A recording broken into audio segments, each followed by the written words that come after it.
আসসালামু আলাইকুম প্রিয় খামারি ভাইরা, দেশ এবং প্রবাস থেকে যারা আমার ভিডিওটি দেখছেন সবাইকে আমার ভালোবাসা এবং শুভেচ্ছা। আবার চলে আসলাম আপনার মাঝে নতুন একটা ভিডিও নিয়ে। তো আজ সকাল থেকে প্রায় 8-10টা ফোন পাইছি একটা সমস্যা নিয়ে। সমস্যাটা হলো যে এই তীব্র গরমে অনেকের খামারের গরু খাওয়া দাওয়া ছেড়ে দিয়েছে। আমি নিজেও 2 দিন ধরে এই সমস্যার সম্মুখীন হয়েছি। আমার গরুও 2 দিন ধরে খায় নাই, এমনও গেছে। সব গরুগুলো না, যেমন আমার বড় দুটো গরু আছে, এই গরু দুটো 2 দিন ধরে মানে কিছু খেতে চায় না ভালো করে। তো আমি যেহেতু গরুকে নিয়মিত গোসল দেই, আমার কিন্তু এই সমস্যা থাকলেও সমস্যাটা মানে বেশি সময় লাগে না সমাধান করতে।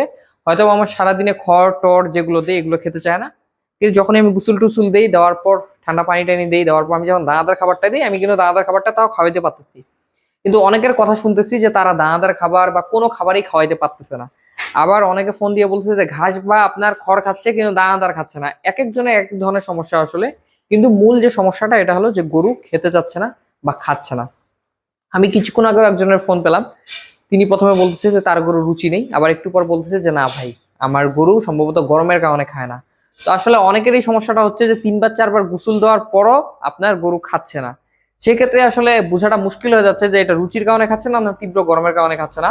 কিন্তু গরমের কারণে যেসব গরুগুলো আপনার খেতে চায় না, আমার যেমন গরুগুলোকে গোসল দিলে কিন্তু তাৎক্ষণিক জিনিসটা আবার সমাধান হয়ে যায়।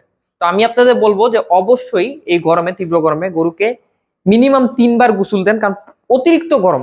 এই গরমে মিনিমাম 3 বার গোসল দেওয়ার ব্যবস্থা রাখতে হবে।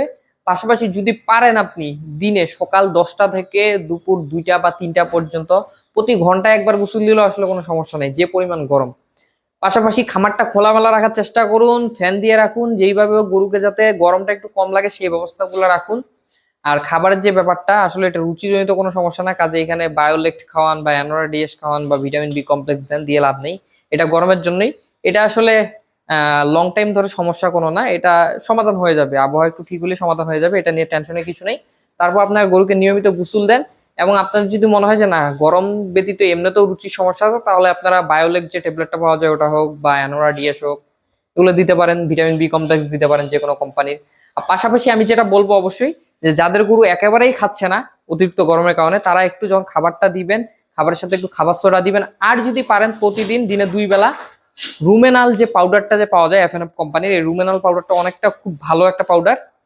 এই রুমেনাল পাউডারটা যদি নাও পান, আশেপাশে দেখবেন জাইমোভেট একমি কোম্পানির, এটা কিন্তু খুব সহজেই পাওয়া যায়। জাইমোভেটটা এটা প্রচুর চলে, তো এটা ভালো পাওয়া যায়। এই জাইমোভেট বা রুমেনাল পাউডার গুলা প্রতিদিন আপনারা একটা গরুকে 2টো করে খাওয়ায় দেন। সকালে দুপুরে, সকালে দুপুরে এইভাবে করে 1 প্যাকেট করে 2 প্যাকেট খাওয়ায় দেন। সকাল বিকালের দরকার নেই, সকাল দুপুরের মধ্যেই দিয়ে দেন, যাতে বিকালে অন্তত খেতে পারে। এইভাবে করে 2 প্যাকেট করে খাওয়াইলে আপনার কিন্তু পেটটা একটু খালি হয়ে যাবে, খাবারটা টানতে যাবে। তো আমার মনে হয় তখন এই সমস্যাগুলো থাকবে না।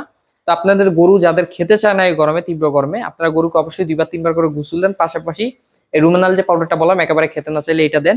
ইনশাল্লাহ সমাধান হয়ে যাবে। তারপরে যদি সমাধান না হয়, ঘাবড়ানোর কিছুই নাই।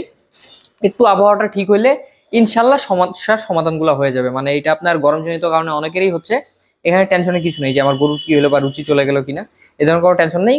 গোসল দেন, ইনশাল্লাহ সমস্যার সমাধান হয়ে যাবে।